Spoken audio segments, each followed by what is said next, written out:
Good morning. Good morning. What a beautiful day, huh?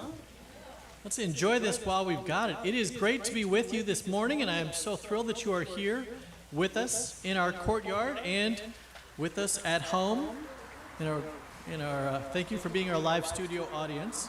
As we begin this morning, I do have a few quick announcements. First, today at 12:30, Talia will share exciting information about this year's work tour. Yes, this wonderful tradition of UCG is back, and they will be doing a work tour coming up June 23rd to the 27th. There will be an information meeting for anyone who has graduated 8th grade all the way up to 12th grade today at 12:30. So if you're a participant in the youth group, check your email and you can get the links to that. Today is also Mental Health Sunday, where we educate ourselves around issues of mental health and continue to destigmatize the challenges that can be so difficult to see on the outside and so difficult to deal with on the inside. This afternoon, the youth group will participate in a NAMI nationwide live stream event around mental health and awareness around that. And I would imagine that if you wanted to participate too, It's just for us. It's not anything. Just for us. oh, it's just for, never mind. It's a person, but yes, you can participate. But if you want, okay. You can't participate if you want to, but it is just for the youth, so never mind. Next Sunday is Graduate Sunday, when we will hear from our graduating high school seniors about their thoughts and their dreams and what they will take with them through their experience of being part of our family of faith. And that will be one single service, which will be live streamed at 9 a.m., but it will also be the first Sunday where we will move to indoor worship. Huzzah! So beginning next Sunday and moving forward, we will move indoors, so check your events coming up this Tuesday for details around that. And if you have not yet done so, today after the service, we invite all of you who are here to check out our fully lit sanctuary. You're not going to believe how bright it is in there, with physical distanced seating. And if you could help us move your chairs back into Reimer Hall, that would be most appreciated. But you can also see what our remote viewing options will look like in Reimer Hall and in the West Wing. The televisions are on. You can see the camera view already up on those TVs. Pretty exciting. And thank you so much to so many of you who contributed to our tech upgrades.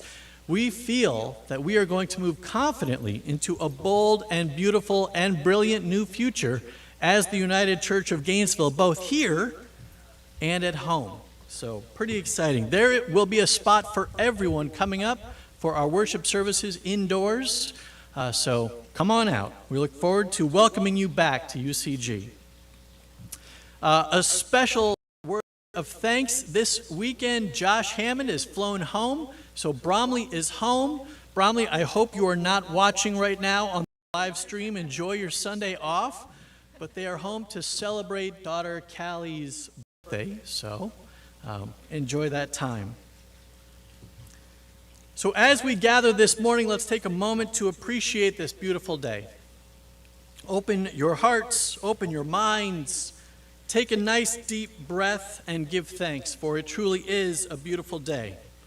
Though we may not be here physically, even those unable to be with us are here in our hearts. And we light this candle and ring the chime to symbolize our gathered community. Welcome to worship.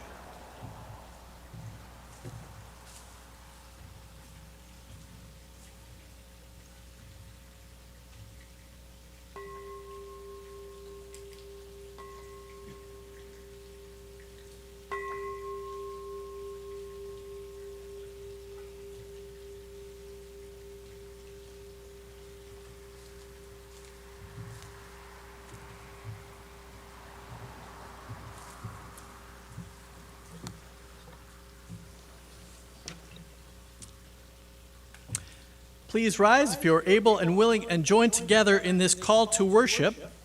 These are excerpts from the poem The Facts of Life by Padraig Ó Tuama. The facts of life, that you were born and you will die, that you will sometimes love enough and sometimes not, that you will lie, if only to yourself, that you will get tired, that you will learn most from situations you did not choose, that you will avoid questions most urgently in need of your attention, that life isn't fair, that life is sometimes good, and sometimes even better than good, that life is often not so good, that life is real, and if you can survive it, well, survive it well, with love and art and meaning given where meaning's scarce, that you will learn to live with regret, that you will probably be okay, that you must accept change before you die, but you will die anyway, so you might as well live, and you might as well love.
Please be seated.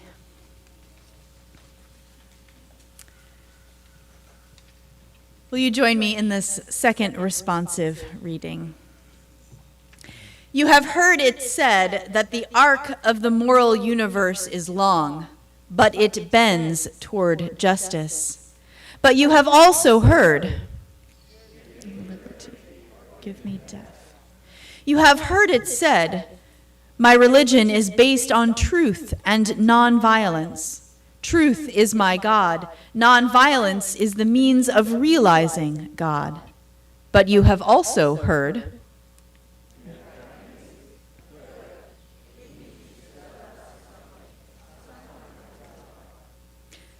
you have heard it said, nobody can give you freedom. Nobody can give you equality or justice or anything. If you're a man, you take it. But you have also heard,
let's now take the time to share the joys and the concerns in our community. First, we lift up in joy Elizabeth Husband, guardian ad litem, who received the Distinguished Audrey L. Scheibler Award for Excellence in Child Advocacy, a light honor in the world of child welfare. We celebrate Elizabeth and all of her important work. And now, for those in need of love and care, we lift up Betsy Harris, who is recovering from surgery this past Tuesday. For Sharon Parker, recovering from a fall. Both are doing well and are at home. For Jean Epling's brother, David, who is recovering from surgery this past Thursday. For Ray Meeks, who continues his journey of healing in the infirmary, now recovering from a post-surgical blood clot, but did report that he just received his second COVID vaccine and is joyful for that. For Lola Yusi in the death of her mom, Alice Yusi, on Friday, and for Lola's sister, Mona Pebbles, who will have surgery due to cancer this week. God, in your care, surround this family. And we lift up the escalation of tension and violence in Jerusalem and Gaza. We pray for an end to violence and the restoration of human rights and dignity. In this beautiful, sacred time together, let us send the prayers on our hearts, along with the birdsong.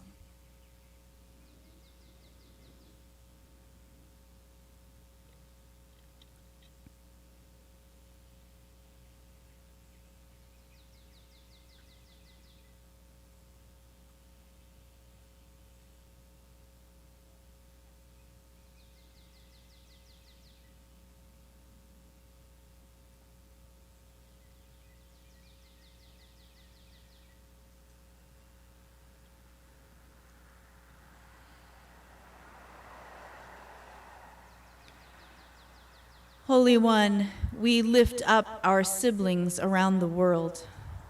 We have heard their cries for justice and peace, for mercy and healing, as they face the challenges of human rights abuses, damage to creation, and devastation from COVID-19. We also hear the voices of our own community, calling for healing and for comfort. We know that there are many obstacles to addressing these challenges, but we also know that you are greater and that love is deeper than we could ever imagine. Cover us with love. May we feel your presence walking with us each day. Guide us that we may also walk beside our local and global neighbors in prayer, in partnership, and in presence. Dancing light, brighten the shadows deep within and without.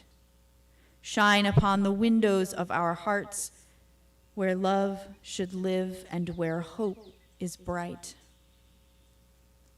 Weave us together with care, that we may recognize that all are a part of one great tapestry. Strengthen us and nourish us for the journey, as you strengthen and nourish those around the globe. Amen.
Thank you all so much, and thank you for keeping your Ministry of Music alive through this whole pandemic. We've appreciated hearing you and seeing you on our screens and now in real life. Thank you to the pool pandemic players.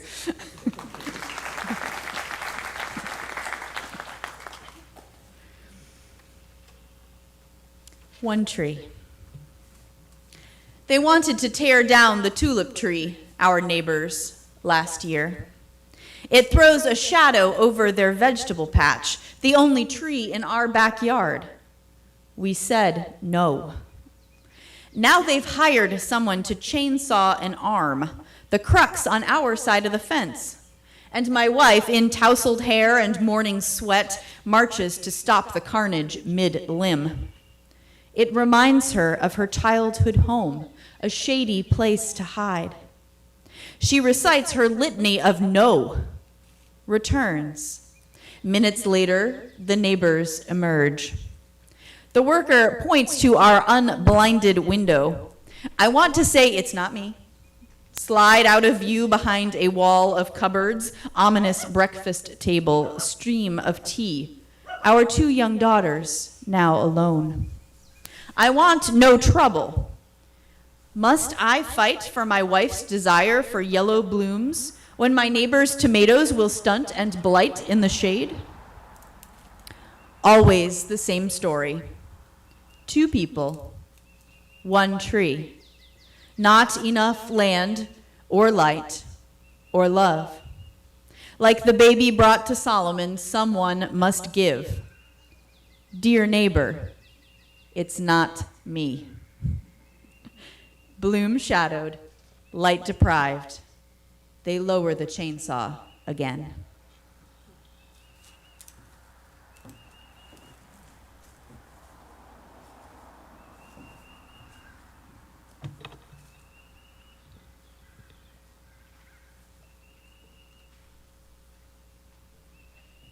We'll come to our scripture in just a little bit.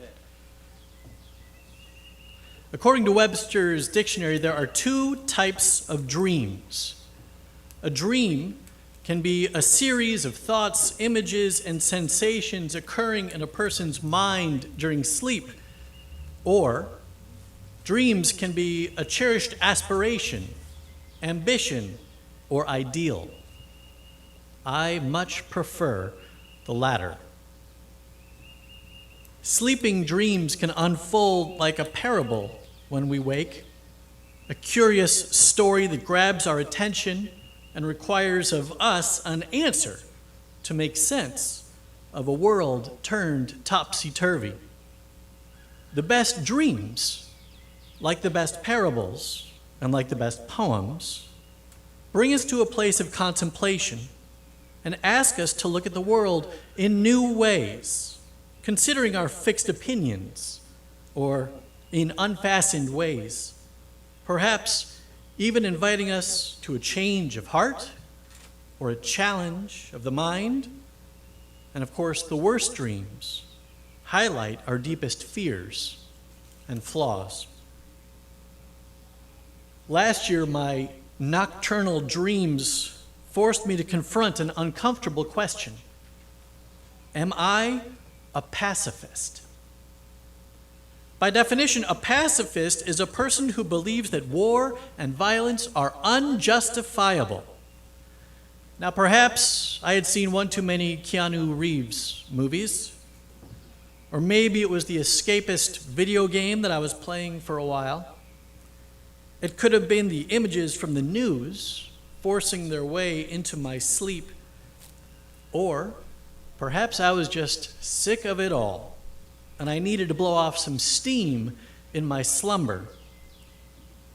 But the dreams that came were of a tone and a timbre that make me very uncomfortable. I dreamt of violent actions against unknown foes. I dreamt of fistfights and fires. Sometimes I merely witnessed horrifying chaos. Sometimes I participated, and sometimes I initiated.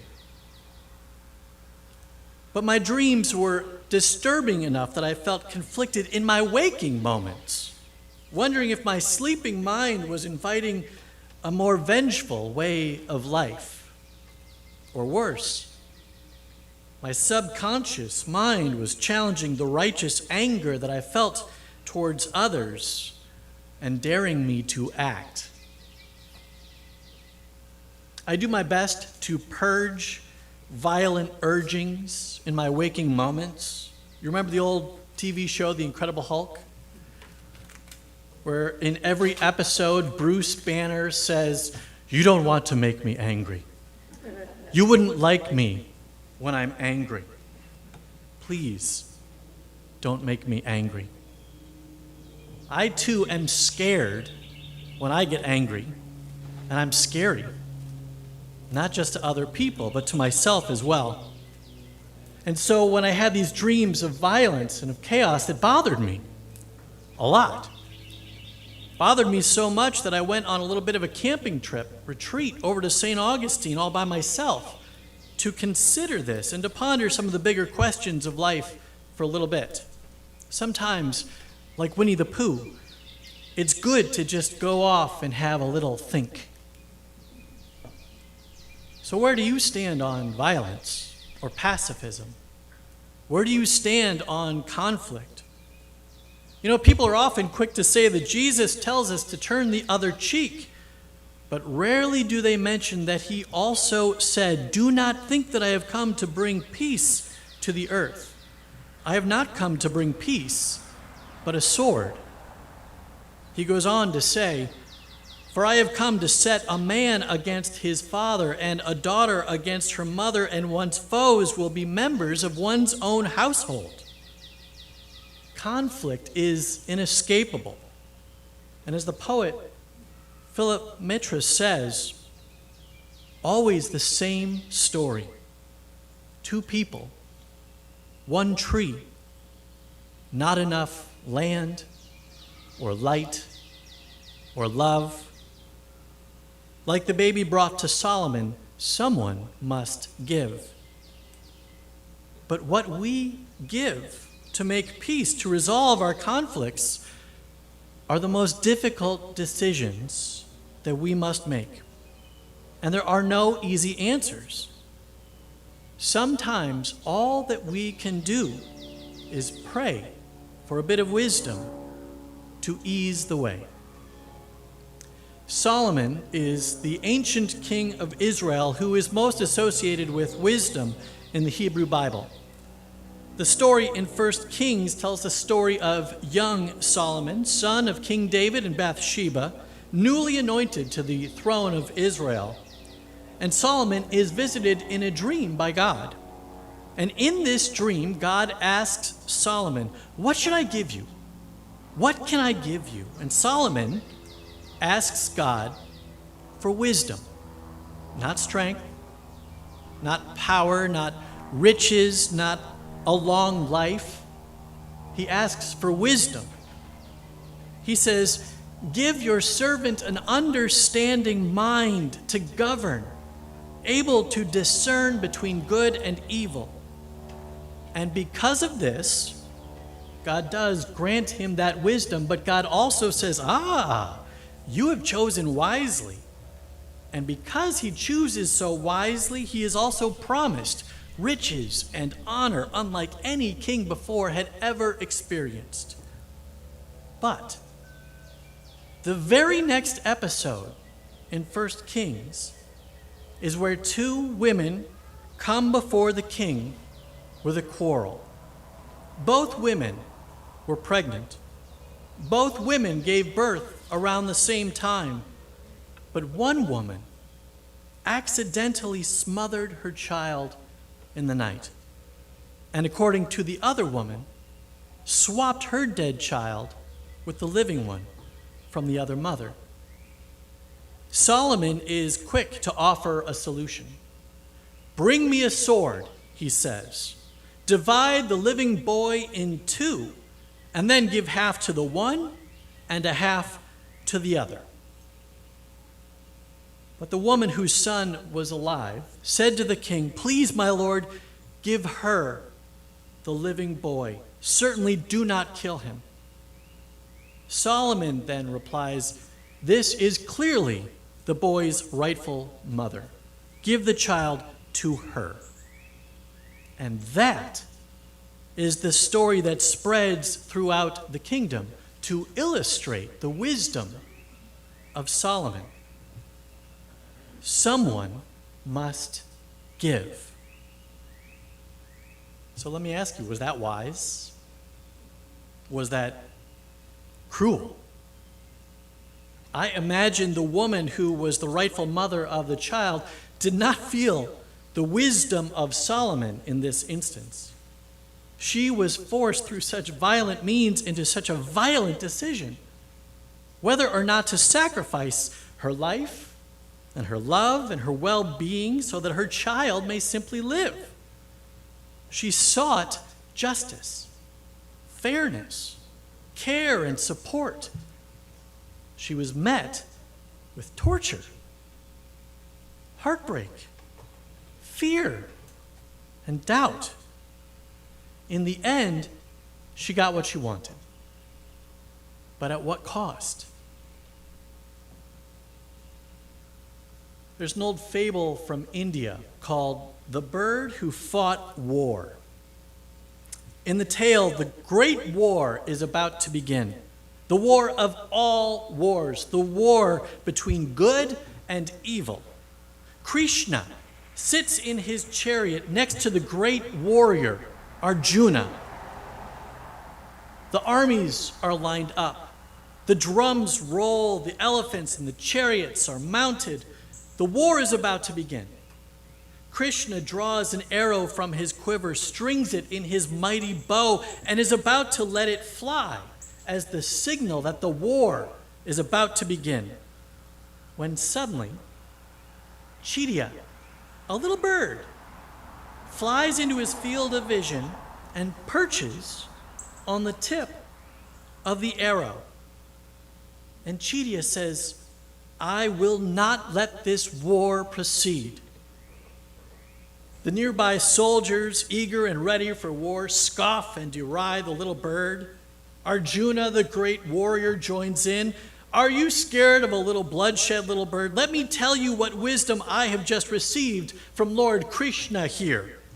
And the bird says, You are the great Lord Krishna? You are the Lord of the universe? Then you are just the person that I want to see. My nest is just there, on the ground, in the field, beneath that tree that you see. My 5 fledglings hatched just a few days ago. I cannot have elephants and chariots and horses and men trampling across this field. You must stop this war immediately. But Krishna remains quiet. "What kind of lord are you," the bird asks, "that you would encourage grown and conscious men to kill each other, destroying the nests of helpless birds like me, annihilating seeds even as they sprout in the earth, allowing blood to splatter on the blossoms, letting this horrible tumult overpower the bird song?" Krishna sits silent. But the great warrior Arjuna responds,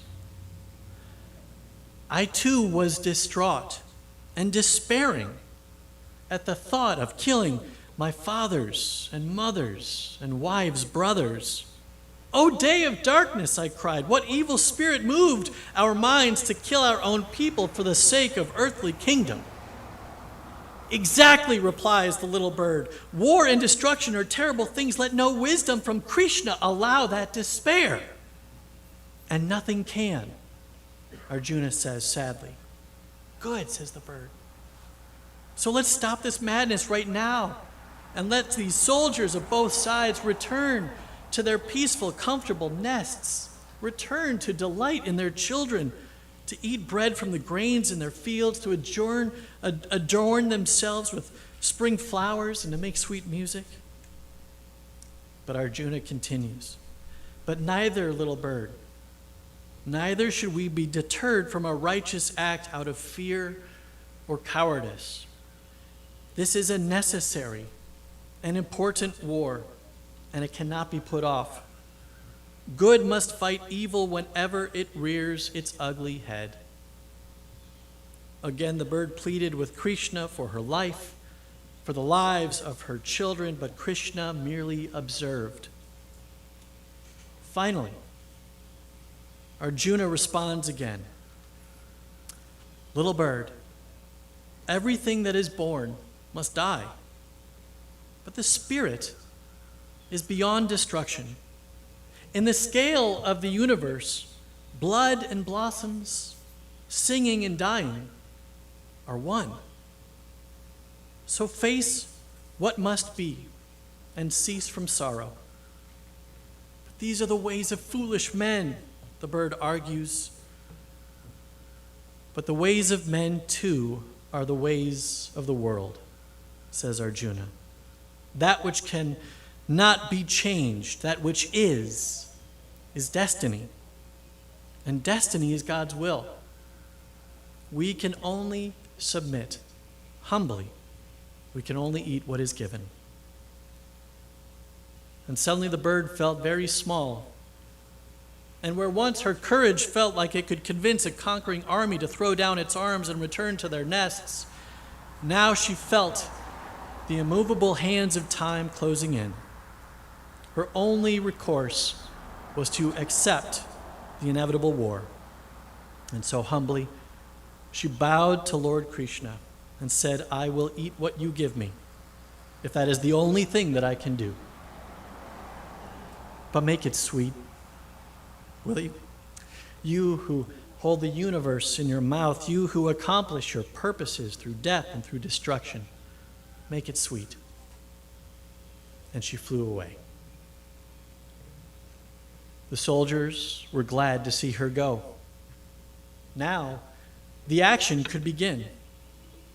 And so Arjuna sounded his war cry like the roar of a lion, and he blew the conch shell to ready the warriors for battle. The drums again began to rumble, the cymbals crashed, the trumpets filled the air with thunder and with fury. And Krishna again took up his bow, and with a loud twang let loose the feathered arrow that would begin the battle of good and evil. But it seemed to the surprised soldiers that he had missed his mark, for instead of hitting the enemy's general, or even the elephant on which he sat, the arrow merely severed the huge and heavy brass bell around the elephant's neck, which fell to the ground with a mighty clang. And the war began, and it was a terrible war. 18 long days the battle raged, and when it was over, the corpses littered the field. The earth was soaked with blood. The nests in the trees were knocked to the ground with lances and with spears. The nests on the ground were trampled to bits by soldiers and horses and elephants and chariots. And at the end, with Arjuna by his side, Krishna dismounted from his chariot and crossed the field to the tree. And he bent down and with both hands lifted the brass bell where it lay on the ground. And beneath it, Arjuna saw a stirring and a whirring. And then the 5 fledgling birds and their parents took flight into the blue beyond.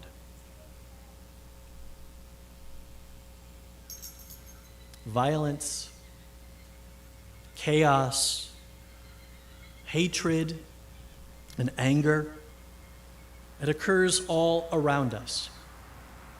As our quarantines lift, so do our gun-related deaths. There is evil in this world that still must be faced with righteousness and with courage. As Palestine crumbles under unrelenting assault, as Northern Ireland is again set aflame, as words of fury are thrown in the faces of political adversaries, and as truth is called lies, and lies are called truth, if ever there were a time to give up the plowshares and pound them into swords, now could be that time. But at what cost? And what consequence? I pondered the wisdom of pacifism as I walked along the beach in St. Augustine. And as I approached the pier near 16th Street, I happened upon a lifeguard training class. To be a lifeguard, one must be able to run a half a mile in 2 minutes and 30 seconds. You must also be able to swim 500 meters in less than 10 minutes. I watched as they performed a rescue drill where the class had to rush into the crashing waves, swim 75 meters offshore, swim through the pier pilings, and retrieve a fellow lifeguard posing as a stranded swimmer, and then bring them in. It was better than a Keanu Reeves movie or an escapist video game. It was thrilling to watch. But then, suddenly, from up the beach came a call for help, a real call for real help. And suddenly, this dress rehearsal became an actual life event. Suddenly, the instructors, who had been so cavalier and so cocky and good-humored, became suddenly very severe, and they rushed off with their rescue buoys in hand, and they plunged into the ocean. And in that instance, in that moment, I knew that I might not be a pacifist in the traditional sense, but I am a believer in the power of love over hate. And I know that at times I too must sacrifice my own comfort to ensure love's victory. I believe that life is best served when we can put the needs of others over the desires of the self. And I think that at the end, when the blossoms have bloomed and the blood pumps no more, God will be merciful to us all. But I also understand that it is up to us to decide how we will live our lives, how we will fight for truth, how courageous we will be in conflict, and how we will face the adversity that stands before us, all of us. My dream, my waking dream, my cherished aspiration is that we can overcome all conflict with a shared goal of the common good, and through mutual acts of mercy towards one another in all of our humanity, in all of our fallibility. And my dream is that there will be enough love and enough willing and shared sacrifice to see us all through. May God have mercy on us all. Amen.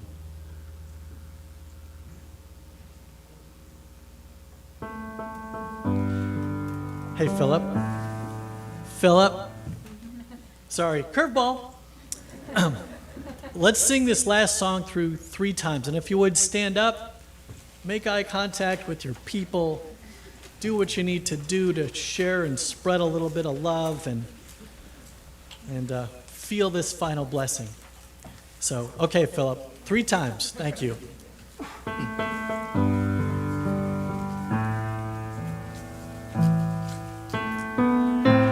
Blessings of God rest upon you. May God's peace abide with you. May God's presence illuminate your heart now and forever.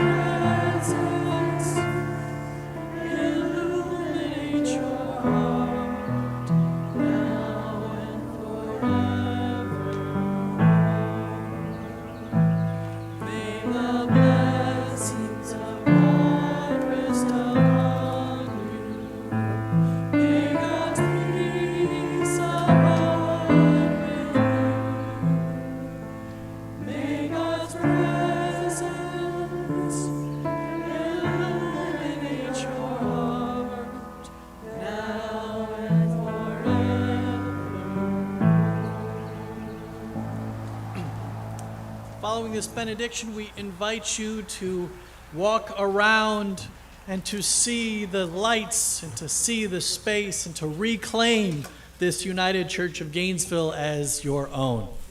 And if you have not yet done so, you have to check out the tiny shrinies that are in the library just over here. But now receive this blessing. May God go with you. May God walk where you walk, guide where you must make choices, comfort where you hurt, and surprise you by God's continued love for you and what you are and what you do. And now that the worship has ended, let the service begin. Go in peace.